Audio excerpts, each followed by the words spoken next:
Viu, pessoal? O nosso colega Raul, ele está pedindo só para fazer um pequeno arrazoado no 17:3.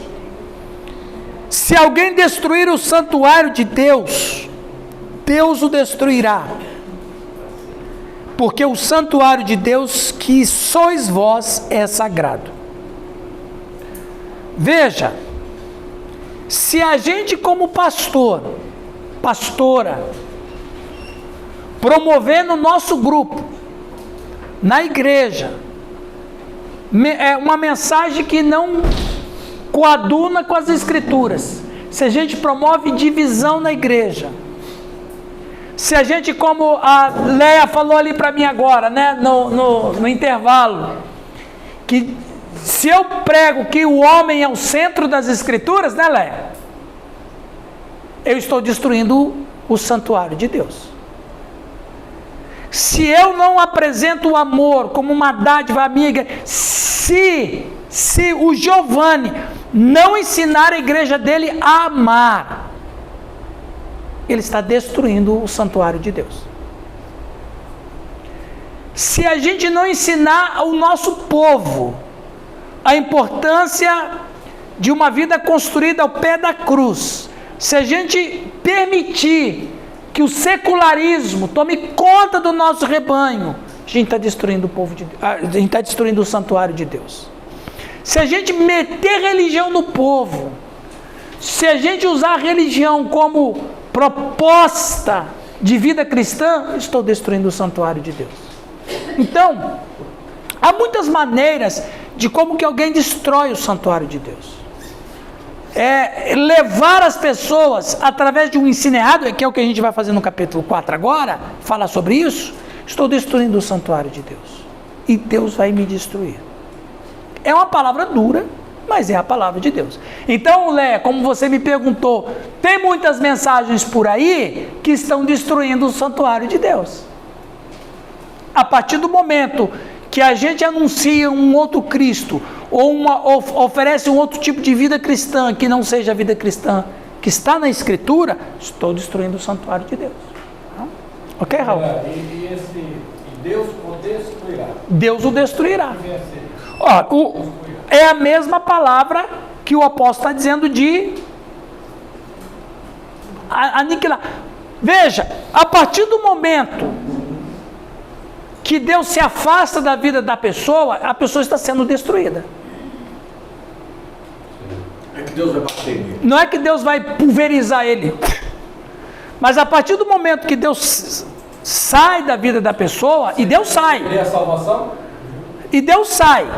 Aí eu não quero entrar nesse meio, porque senão a gente vai por caminhos que não é a proposta de agora. Mas, se Deus sai da vida de uma pessoa, então a pessoa está sendo destruída. Ok? Como Deus sai? Quando você manda ele embora. Não foi isso que Jesus fez na igreja de Laodiceia? 3. Eis que estou à porta e bato aí, Vânia. A igreja reunida, cantando para Jesus, e Jesus disse: pessoal, vocês não estão esquecendo nada, não? Estou aqui fora. Eu estou aqui fora, pô. Vocês estão cantando para quem? Para mim, mas eu estou aqui, pô. Então, veja, bom tema de sermão em Lucas. A igreja expulsou Jesus da igreja. Como é que pode, rapaz? Vamos cantar bem alto que ele Você que, deixa eu fazer uma pergunta. Você queria ser membro de uma igreja que expulsou o próprio Cristo do meio dela, pô? Aí, esse aí, a Laodiceia, era uma igreja que o pastor de lá estava destruindo o santuário. Ainda era uma igreja que tinha a porta fechada. Mas porta fechada, porque o Cristo foi convidado a sair dela. Então é assim, como Deus foi convidado a sair do templo, quando os romanos tomaram a frente do templo, né? Muito bem. Deus é muito gracioso, Ele é muito educado. Se ele está num lugar onde Ele não se sente convidado, Ele sai. Pronto. É errado divulgar quem vai ministrar? Depende.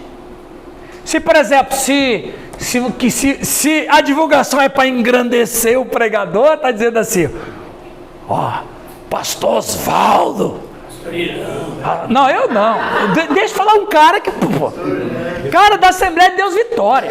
Recebeu o Giovanni. Rapaz, quando ele foi lá divulgar o Giovanni, chega o herege do Giovanni lá, Camisinha. de camisa, xadrez, de tênis Nike, Puma, rodeado de obreiros engravatados e internados. Parecia que estava orando por ele para ele aceitar Jesus. Aí, viu, Deus? Como é que o meu pastor Viu, Deus? Aí, se a divulgação do pregador tem ares de divindade, é estranho, né? Principalmente quando o cara imita o Soares. Pô, aí é pra acabar, meu. Aí Agora vai pra frente? é pra acabar. Vai pra frente, vai pra frente. Por quê? Daqui uns dias vai aparecer o pastor dele pregando xadrezinho. É verdade. Sem gravar. Cuidado, hein? Cuidado, Oswaldo. Olha lá, a influência lá. Ok. Ô, pastor, Oi. mas esse lançar outro fundamento é tão complicado a gente escapar disso. Você sabe por quê? Porque quando se fala de quebra de maldição, é outro fundamento. É outro fundamento. Cura interior, é outro fundamento. E É aí, outro fundamento. Será que escapa alguém? Não, teve alguém que me perguntou esses dias, não sei se foi no meu privado ou se foi num grupo. Foi no particular. Um pastor pediu a minha opinião, ele tinha a opinião dele, mas ele queria ouvir a minha opinião, que uma irmã da igreja dele iria fazer hipnose para fazer regressão. Top! Aí é o que você falou, é lançar outro Mas fundamento. esse é o perigo, porque começa lá com uma quebra de maldição Isso. e tal, e vai chamando outras coisas porque não é suficiente. Não é suficiente, exatamente. Eu vejo em 25 anos de ministério que a maior parte dessas pessoas que amam quebra de maldição, eles vivem quebrando maldição e nunca está quebrado. Nunca está quebrado. São as mesmas figurinhas, mesmos personagens. Viu, ô Neuza? Eu não vou falar isso hoje, não vamos ter tempo. Mas no próximo encontro, eu vou falar que a idolatria, ela não é um pecado carnal. A idolatria é um pecado mental.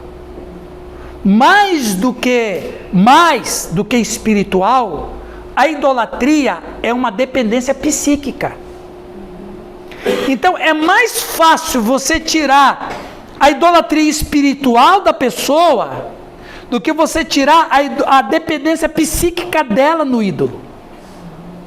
Então, quando você observa isso que você está dizendo, ela mais é no nível psíquico, e a dependência psíquica é pior ainda, porque a espiritual, a escritura vai, o Espírito Santo vai e tal, mas a pessoa não se rende na sua mente, porque a libertação que Cristo dá é uma libertação total.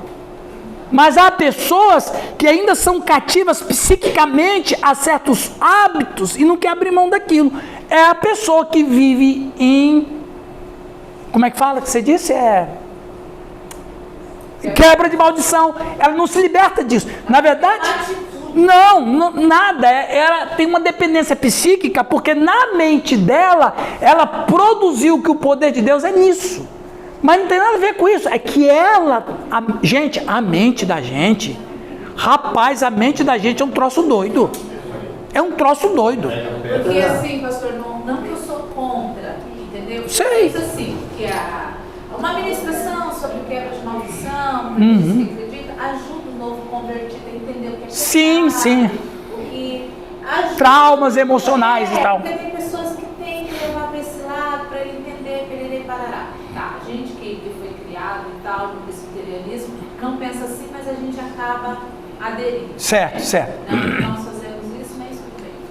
Mas eu vejo assim, que o sangue de Jesus não é suficiente, a nova criatura Não. só depois de eu fazer o mapeamento, Sim. porque o novo convertido precisa. Mas querendo ou não, eu estou querendo ajudar o sangue de Cristo. Exato. É outro fundamento. É outro fundamento. É Sério, né? Olha, esse assunto é vasto, Complexo. complexo, Existem várias abordagens. mas o que, pelo menos a proposta minha hoje, é exatamente isso.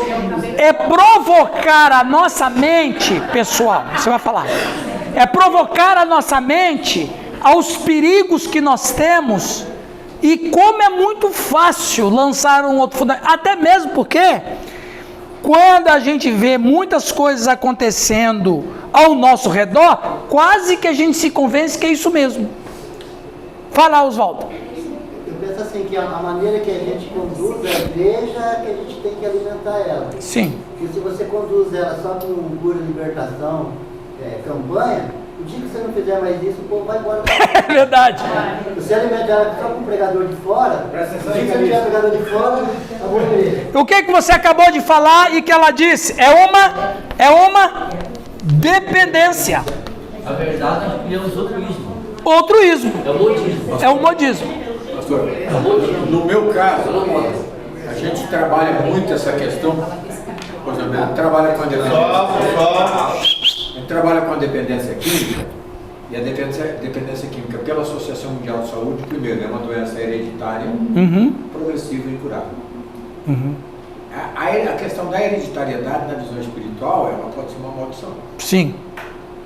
Então a gente trabalha bem essa questão, claro que a gente tem bastante cuidado com isso. Mas é diferente por quê? Porque eu tenho a pessoa 24 horas ali comigo. Entendeu? Então você tem um processo de trabalho diferente, né? Porque você trabalha com ele, está inserido dentro de um programa. Isso que eu ia falar. Está inserido dentro de um programa. E eu conheci há uns anos atrás e gosto muito, não me aprofundei, mas gosto, de um processo científico que hoje, inclusive, está no SUS, que é a constelação familiar. Que tem um trabalho, que tem uma visão assim, Sim. que traz uma visão de árvore genealógica, Certo. de genética. Claro, não me aprofundei, Sim. fui até onde achei que era interessante para mim entender essa questão da hereditariedade. Porque eu preciso buscar argumentação científica também, para poder, a gente trabalha com psicólogo, trabalha com psiquiatra, a ciência e a espiritualidade caminham juntas. Certo. A religião e a ciência se chocam, mas a espiritualidade e a ciência caminham juntas. Então a gente usa muito esses subsídios todos, né, de todos os técnicos possíveis, para a gente poder dar para eles, né. Tem alguns que vêm com uma dificuldade muito grande. Só que ali, por exemplo, no meio que você vive, diferente do que a Neuza fala, ela está falando já no meio cristão. Você trabalha num programa que de fato não é uma igreja e que as pessoas vêm com um monte de maldições mesmo, mas a partir do momento que a pessoa foi liberta de uma maldição, ela não tem mais que se preocupar, que é o problema que ela levanta, porque se o cara já está convertido, batizado, o Espírito Santo renovou a vida dele, para que ele fica voltando nisso? Que a gente a questão. Duas coisas, maldição hereditária com herança maldita. E vamos aqui no 4, antes que eu me torne maldito por causa do tempo. Senão o baiano vai me chamar de anátema. Essa proposta da aula, que é de Paulo, Aí, tá vendo aí, ó, viu? Vai. pastor, mais produtivo. Não fala de maldição não, por favor. Só para finalizar uma coisa que a pastora Neuza falou, é verdade. Essas pessoas que vêm, essas sempre estão dando trabalho, nunca se curam. Não, porque eles precisam disso. Vamos lá, pessoal, 4 de 1 a 5. Vamos ler então, começa com o apóstolo de Tropical e toda a Asa Leste. 4, começa lá, Nilton. É que for interior, vai lá. Nasça de novo. Vamos ler dos versos 1, ele vai começar e cada um lê um versículo. Portanto, todas as pessoas devem nos considerar servos de Cristo, encarregados dos mistérios de Deus. Além disso, requer-se nos despenseiros que cada um se ache fiel. Pouco me importa ser julgado por vocês ou por qualquer tribunal humano, de fato, nem eu julgo a mim mesmo. Porque em nada me sinto culpado, mas nem por isso me considero justificado, pois quem me julga é o Senhor. Portanto, nada julgueis antes do tempo, até que o Senhor venha, o qual também trará à luz as coisas ocultas das trevas e manifestará os desígnios dos corações. E então cada um receberá de Deus o louvor. Muito bem, vamos aqui. Como os coríntios deveriam considerar Paulo e os apóstolos? Servos e mordomos. Aí é uma questão para a gente pensar hoje em dia, ok? Paulo tinha um problema real com os coríntios. Eles tendiam a menosprezá-lo e não respeitar a sua autoridade apostólica. Você não andou com Jesus. Eu não andei fisicamente, mas Jesus me doutrinou. 3 anos no deserto da Arábia. Em palavras cuidadosamente escolhidas, Paulo mostrará aos coríntios como ter uma consideração adequada, nem muito exaltada, nem muito baixa, de si mesmo e de outros apóstolos. Ele usa a palavra hiperetas, que descreve um servo subordinado, um remador numa galé. O pessoal fala galera, né? Mas galera, gente, era um navio de escravos. Quando essa gíria começou, eu nunca falo galera, porque se você estudar o que era uma galera, era um bando de escravos que eram açoitados. Só gente boa que estava nas galés, só gente boa que estava lá. A galera, tá bom, virou uma gíria que não sai mais, mas... O navio estava indo para Itaquerão. Ele não usa mais, olha lá pessoal, ele não usa a palavra mais comum do Novo Testamento para servo, doulos, que designava um escravo comum.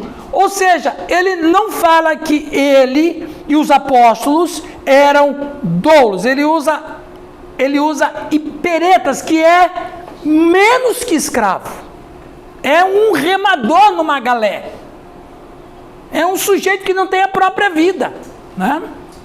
Agora, por que isso? E os mordomos? Além de servo, Paulo pede para ser considerado como mordomo, aquele que era administrador de uma casa. Em relação ao dono da casa, o mordomo era escravo, mas em relação aos outros escravos, o mordomo era um mestre. Ok? São duas coisas diferentes. Qual é o ponto de visão que você tem? Quem é você? Não, eu sou um trabalhador, então eu sou seu mestre. Quem é que, em relação a ele aqui? Então, o pastor, a pastora, ele trafega entre o profano e o sagrado. E a gente precisa tomar muito cuidado nesse trânsito, porque ao mesmo tempo que eu e você, não é? Nós estamos trafegando no sagrado, porque nós trabalhamos com o sagrado, ao mesmo tempo a gente trafega no profano, que profano, pessoal, não tem nada a ver com satanismo. Profano numa linguagem, ela significa o que é do mundo, né? Como eu sempre falo, existem 3 tipos de oratória, não é? Tem a oratória sacra, a oratória profana e a oratória forense. Qual é a diferença entre tais? A oratória sacra é o que se faz na igreja, as homilias, as pregações.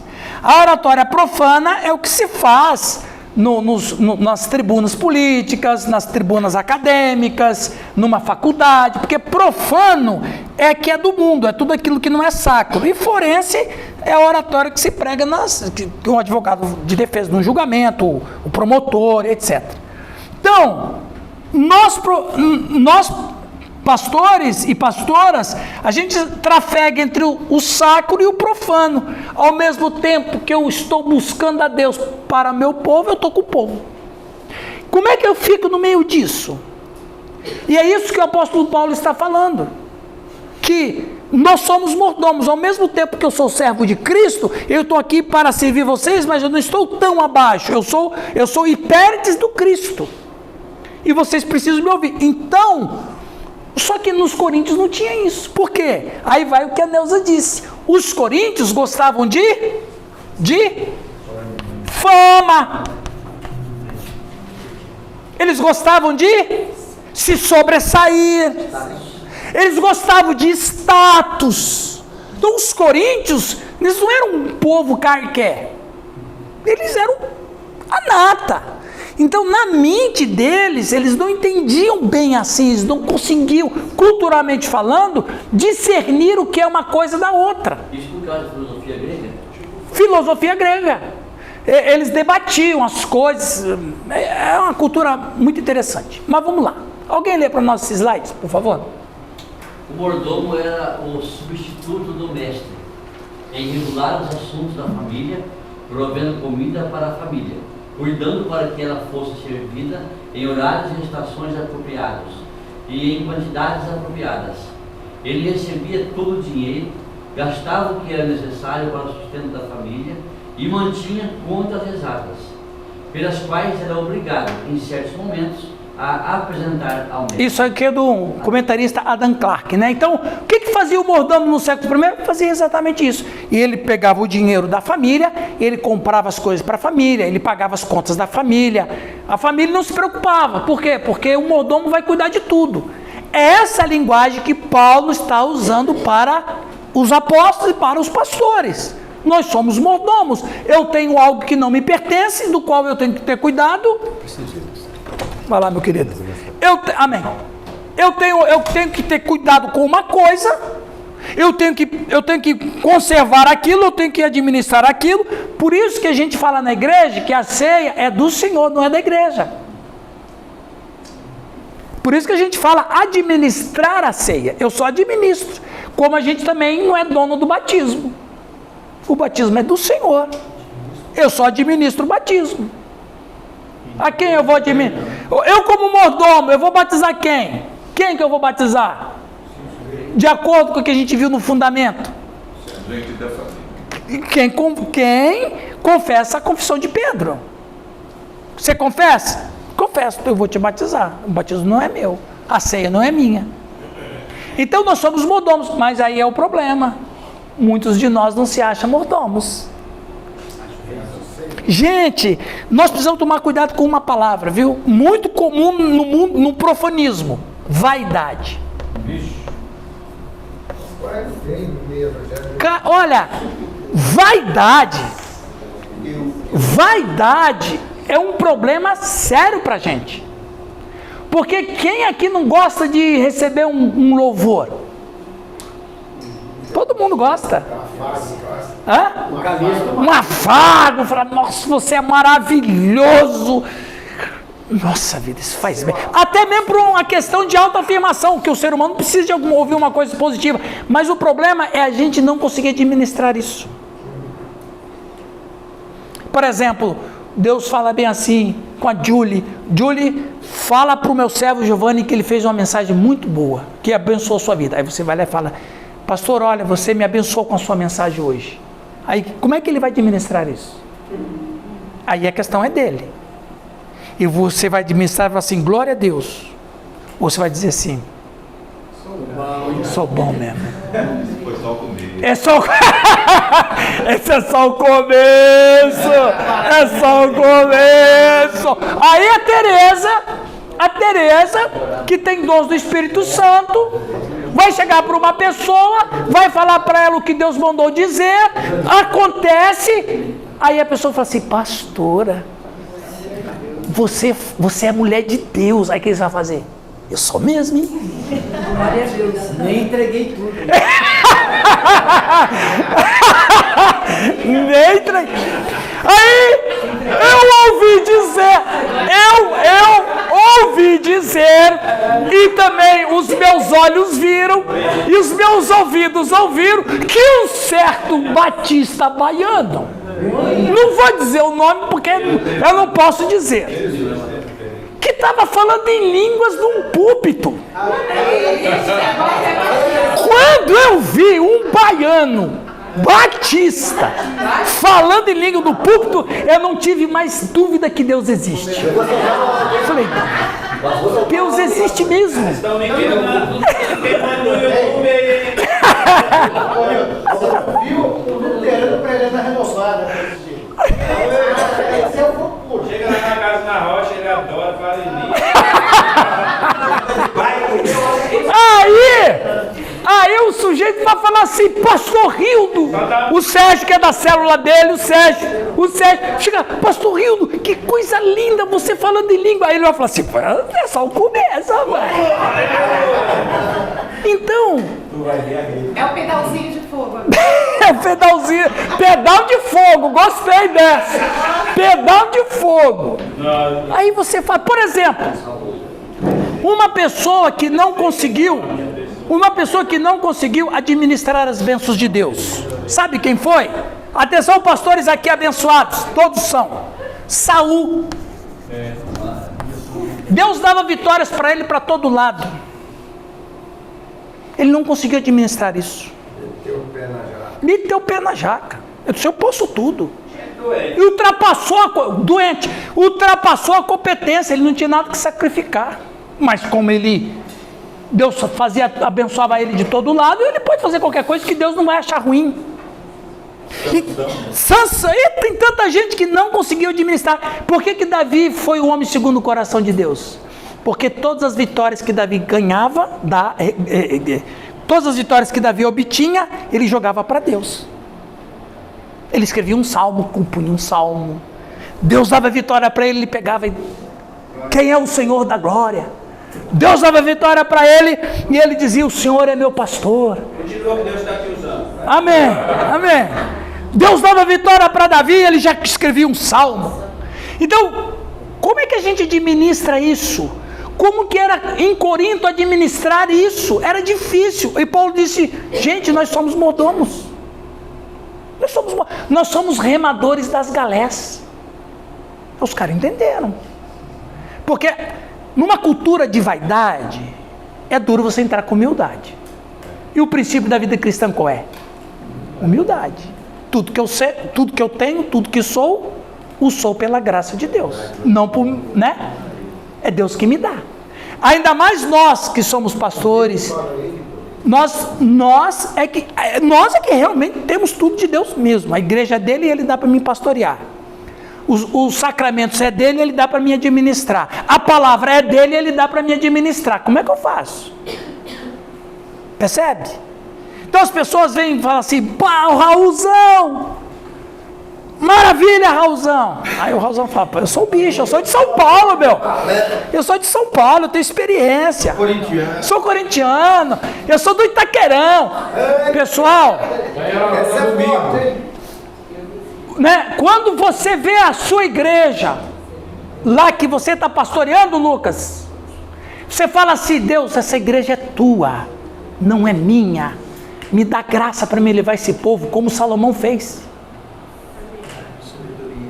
Dá-me sabedoria, dá-me amor, dá-me a capacidade de interpretar quando uma coisa está boa e quando não está. Porque é muito fácil a gente escorregar quando tudo vai bem e quando a gente tem tropeço. Eu posso me sentir o melhor de todos ou eu posso me sentir o pior de todos. E sentir o pior de todos não é de Deus também. A gente nunca deve sentir o pior. A gente deve sentir o que necessita de Deus. É o equilíbrio. E como é que você administra em Corinto esse negócio? Encontrar o ponto de equilíbrio. O ponto de equilíbrio, o que é? E aí Paulo vai dizer, gente, não é bem assim não. Ok?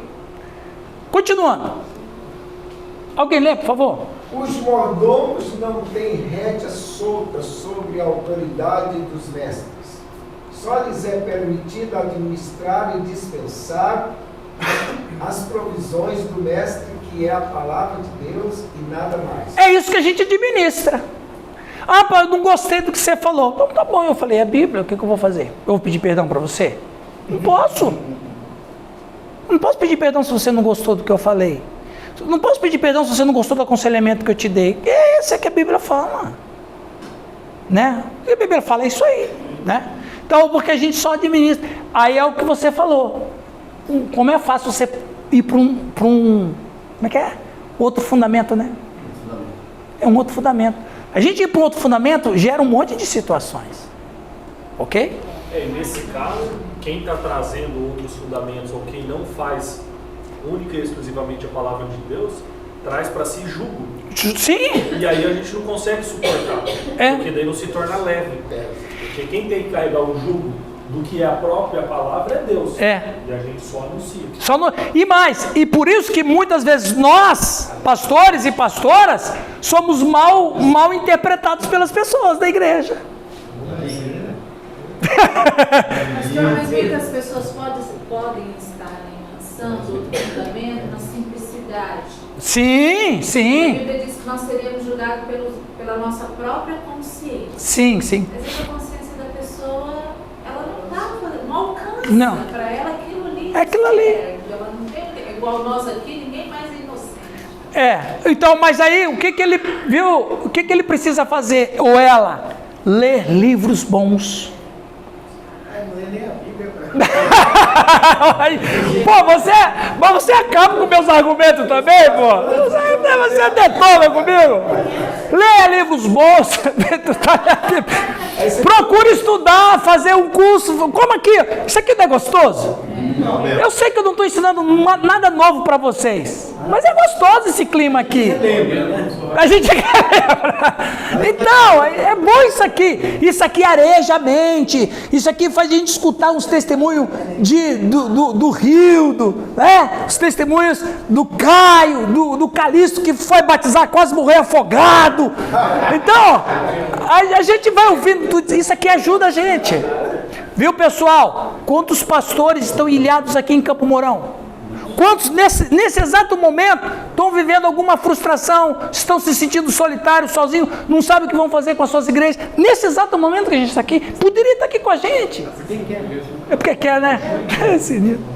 Ok, continua ali, Calixto. Portanto, os mordomos serão julgados se forem fiéis na mordomia dos mistérios de Deus. É o que você falou, Neuza.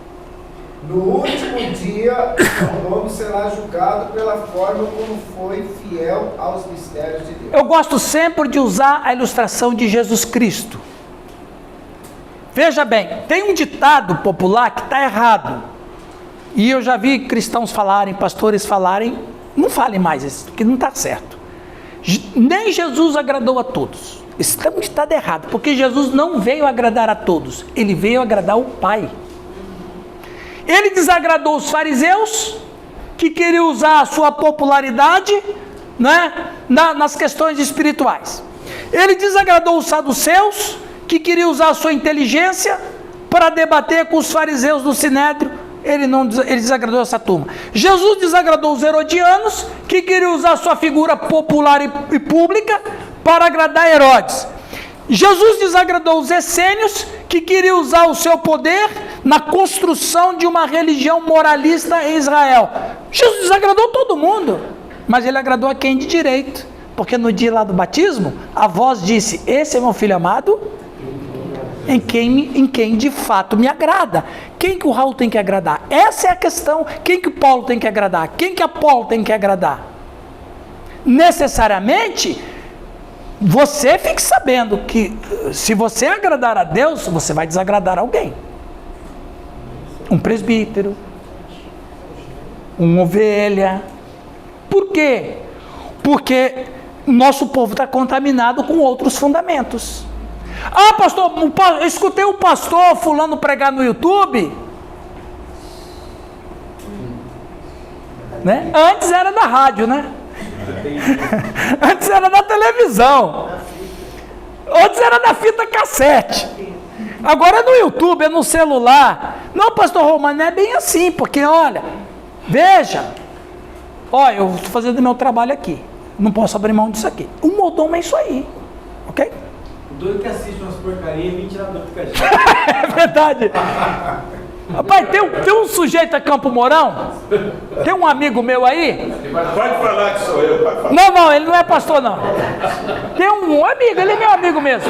Gente, é impressionante. Ele volta e meia faz um podcast para mim de 10 minutos, me fazendo uma pergunta, isso que você falou. Exatamente isso que você falou. Pastor, não sei o que lá. Dá vontade de bater, né? Dá vontade de chamar ele de anátema, mas tudo bem. Você ainda responde ele. Pois é, né? Aí manda outro podcast. Aí ele manda outro podcast. Passa o tempo e ele manda outro podcast. É desse jeito. Aí eu pergunto, você voltou para a igreja? Não, eu ainda. O infeliz é um desigrejado ainda. Manda pra cá. aí. Fala. Manda pra cá. Manda. Vamos lá. O Raul é desigrejado. Olha. É desigrejado, vem pra cá. Para os mordomos, o importante era a fidelidade. Presta atenção, pessoal. Eles tinham que ser administradores eficientes dos recursos do mestre. Um mordomo nunca foi dono da propriedade ou recurso do qual negociou. Ele simplesmente administrou para seu mestre e teve que administrá-lo fielmente. Lembra lá da parábola dos talentos? Ok? Outro problema da igreja de Corinto. Vamos ler ali, pessoal, dos versos 6.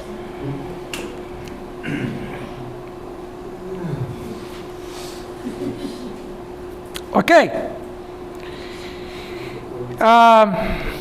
Deixa eu ver aqui. Não, vamos adiante. O que Paulo está dizendo nos versos 3 a 4 é que eu realmente não me importo com o que você pensa. Nem mesmo me importo com o que eu penso. Quero fazer tudo em minha vida, em meu poder, por meio da oração, para finalmente no último dia ouvir o que Jesus me elogia dizendo, muito bons servos fiéis. Em 1525, na dieta de Worms, quando estava presente naquele dia, na Saxônia, o Frederico, príncipe da Saxônia, junto com o rei Carlos V, lá na dieta, Lutero foi convocado. Eu choro quando eu penso nessa cena. Mão no coração. A pilha de Lutero assim, e eles perguntam, você escreveu isso? Né? Aí ele fala assim, eu preciso pensar. Demorou uma semana. Aí ele voltou e disse, todos esses escritos são meus. Me prove pelas escrituras que eu vou me redimir do meu erro. Foi excomungado. Queimou a bula. Então, essa é o mordomo. Prova pela escritura que eu fiz errado ou que eu falei errado. Né? A nossa função, meus irmãos, em alguns momentos ela é muito ingrata. E talvez é uma das funções mais incompreensíveis. O que o finado dizia, Vânia? Você falou ali no café quando você chegou? O que o finado pastor dizia? Trabalhar com o quê? O que ele preferia fazer? Trabalhar com cavalo. Né? É melhor do que trabalhar. Por quê? Porque nem tudo que a gente faz, nós seremos, é isso aí mesmo. O Lucas fez certo, o pastor fulano fez certo, o pastor Sérgio fez certo. Nós somos talvez os mais incompreensíveis. E se a gente é incompreensível, a gente tem que dar glória a Deus, porque a gente está fazendo certo. Ok? É assim, tem que ser. Pouco importava para Paulo quão bem os coríntios ou qualquer outra pessoa pensava que ele estava cumprindo sua mordomia. Quão popular ou impopular ele era. É a consciência que você falou, Neuza. Suas avaliações pessoais de seu próprio desempenho também eram irrelevantes. O que importava para ele era a avaliação de Deus sobre o seu serviço. Faça uma avaliação do seu serviço. Você está em paz com a sua consciência? Você está fazendo tudo certo que a Bíblia diz, manda você fazer como pastor, como pastor? Você está pregando, você está orando pelo povo, você está todo. Não. Isso aí, ué. Segue esse caminho. É isso que a gente tem que fazer. Né? Paulo não deu tempo e atenção à introspecção, embora procurasse ver uma boa consciência diante de Deus. Em vez disso, ele se concentrou em fazer o trabalho que Deus colocou diante dele da melhor maneira possível, pois era responsável. O que Satanás faz com a gente? Solta bomba de fumaça. Aí o Edmar vai se desgastar emocionalmente, se desgastar espiritualmente para resolver uma coisa que não tem urgência, que não precisa e que nem vai acontecer. Ponto. Aí quando você voltar a tomar o remo outra vez, como um impérite, você já está desgastado. Você está esgotado. Isso aí é igual briga de casal. Um dia eu recebi a ligação, 2 horas da manhã. Aí a mãe da irmã falou assim, pastor, corre lá, porque minha filha e meu genro estão se quebrando lá, brincando, pá. Eu falei, irmã, chama a polícia. Eu vou fazer uma oração aqui, porque lá, Aí chorava, no outro dia já estavam os dois se beijando lá. É. Como se nada tivesse acontecido. Uhum. Eu só ia perder meu sono de lá. Nada, oração foi forte. Mas a oração do Calixto, olha, rapaz, esse homem quando ora, treme o chão. A cabeça deles foi isso. Fúzio. Chama bomba de fumaça. Respirar, soprar, inflar, inchar. Um par de folhas de ar significa literalmente inchar, inflar, fazer inchar ou explodir. É o que Paulo está dizendo aqui, usando esse termo aqui no capítulo 4, no versículo de número 8. 7 e 8. Alguém pode ler, por favor? Pois quem... Vai, pode mandar. Porque tem que diferença? O que tens tu que não tenhas recebido? E se o recebeste, por que te glorias como se não o houveras recebido? Já estáis fartos, já estáis ricos. Sem nós reinais, e oxalá reinasseis, para que também nós reinemos convosco. Veja, ele está dizendo que a igreja em Corinto, ele tem uma briga aqui. A igreja em Corinto estava inchada, orgulhosa, se sentia a igreja top das galáxias, como o Luizão fala. Não é isso aí que você fala, top das galáxias? Então, a igreja de Corinto, se bem que a melhor igreja do mundo antigo, sabe qual era a melhor igreja do mundo antigo?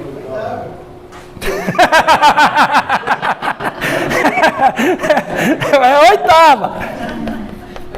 A melhor igreja era a igreja de Éfeso. Preste atenção, pessoal. Isso é importante, hein?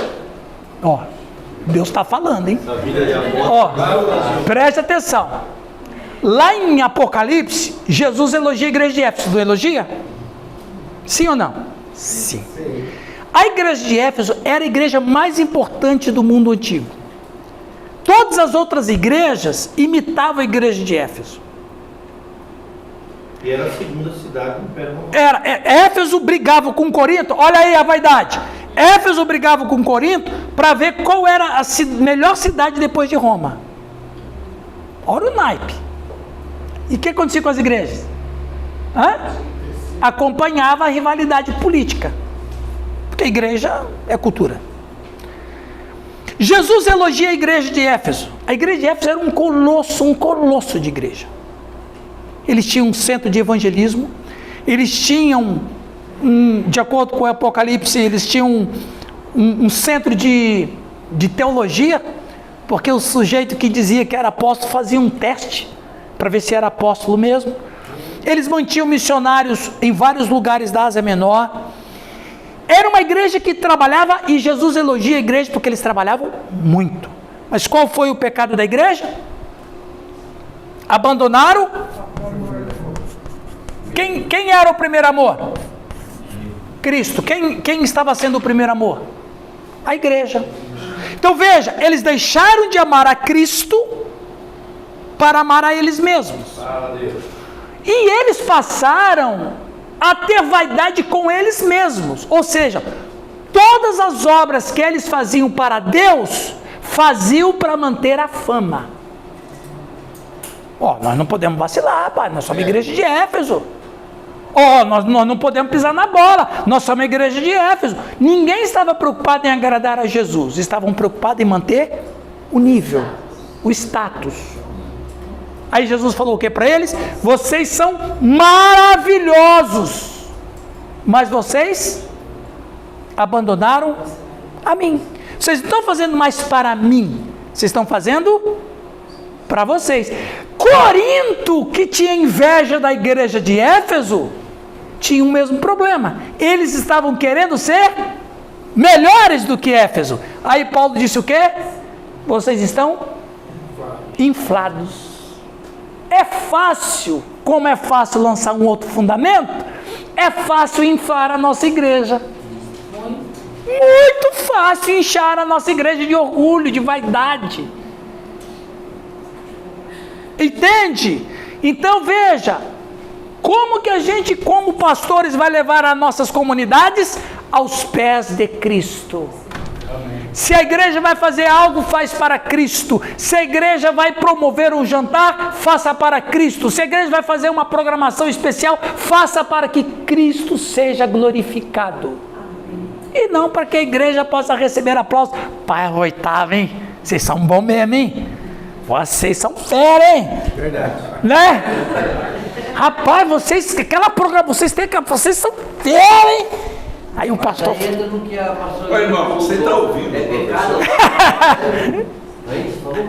Oi? É pecado anunciar o pregador, falou? Não, eu falei, quando a gente anuncia... Deu uma historinha da foto do pastor. Outdoor, né? Pois é, né? Tem outdoor também?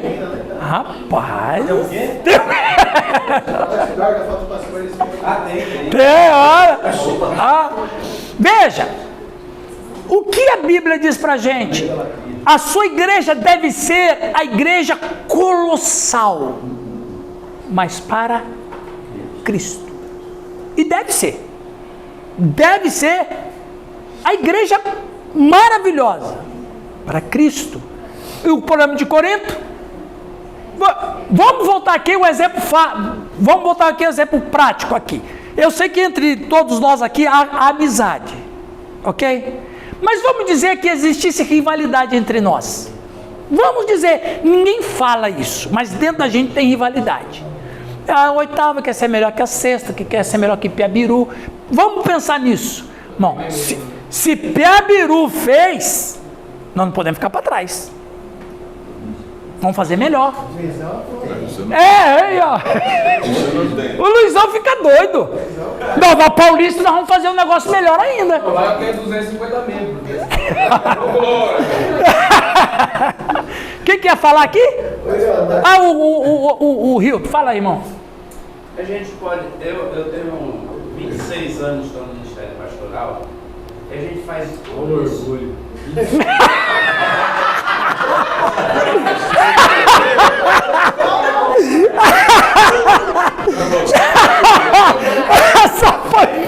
Essa foi muito boa. Ele lá, esfúzio. Nem vou falar mais. 10% da fala de Deus. A igreja, quando eu digo a igreja, estou falando de todos vocês. Vocês fazem tudo isso em nome de Cristo. Tudo isso em nome de Cristo. Amém. Essa é a verdade. É verdade. Nas nossas igrejas, as nossas diretorias são todos ricos, os pobres não entram. Sim ou não? Maioria. A minha nem rico tem. Senha, eu perdi minha senha Da internet? Não que tinha mais ou menos saído da Tem lugar. Então as pessoas que têm proeminência nas nossas igrejas. 2022 ou 23?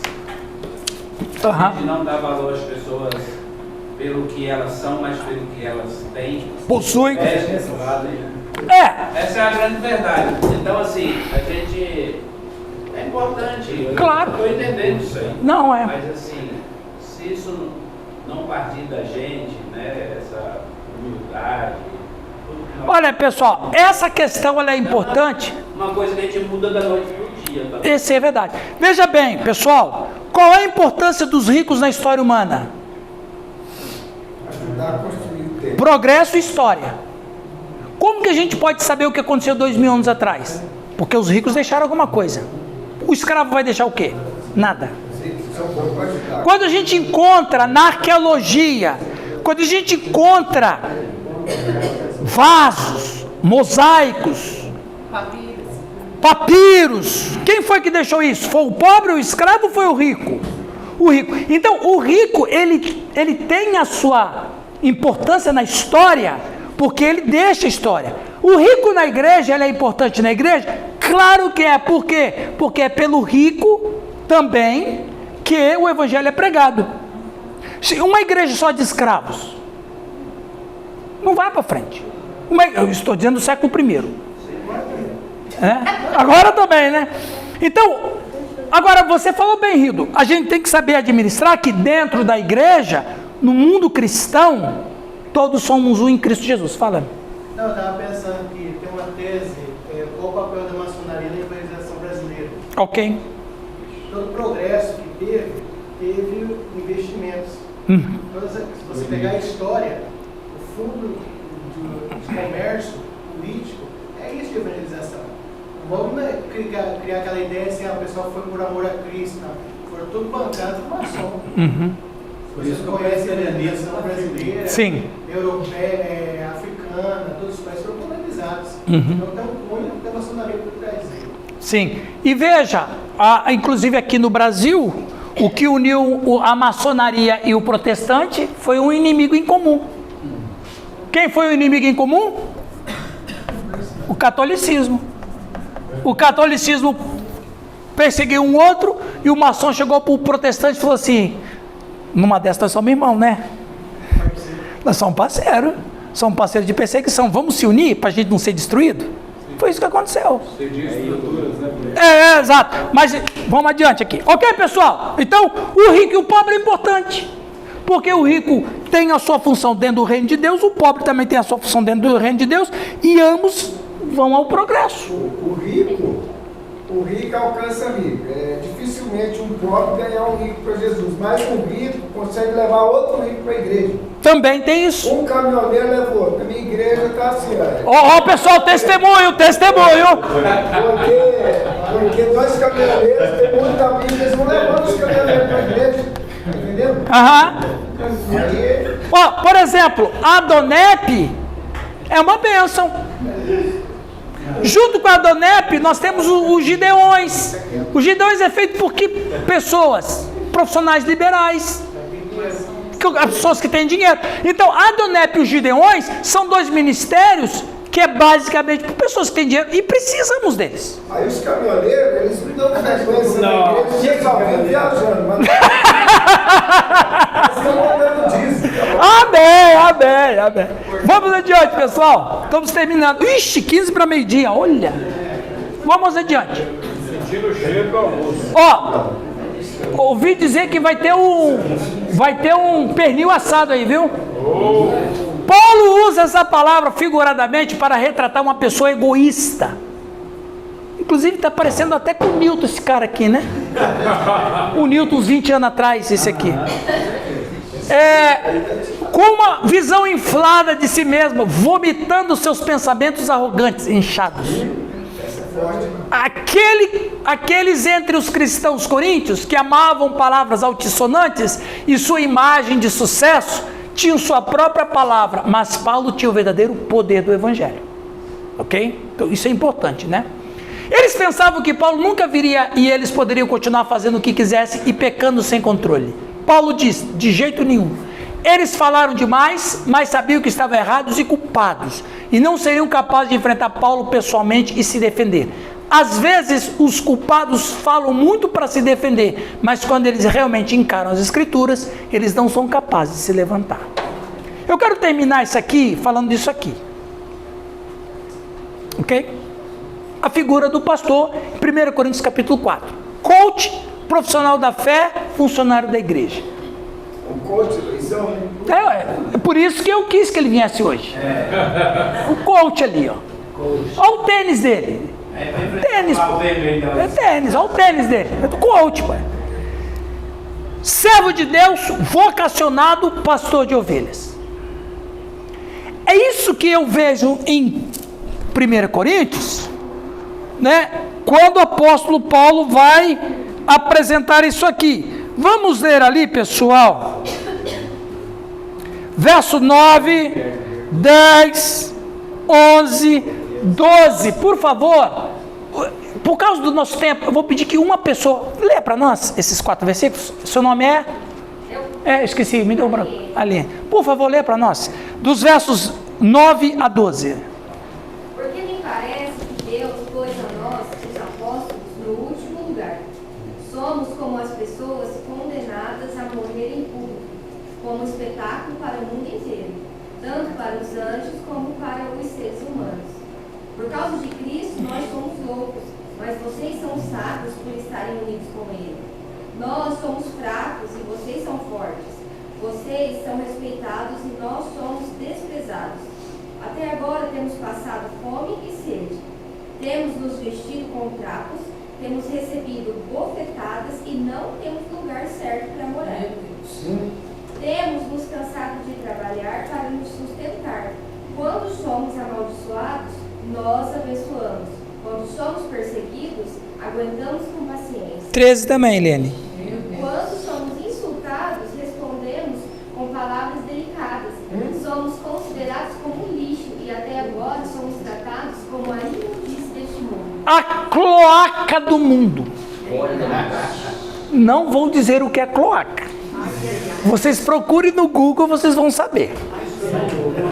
Sabia que Roma, o Império Romano chamava de cloaca todos os lugares distantes de Roma, principalmente Jerusalém. Era uma cloaca também para eles.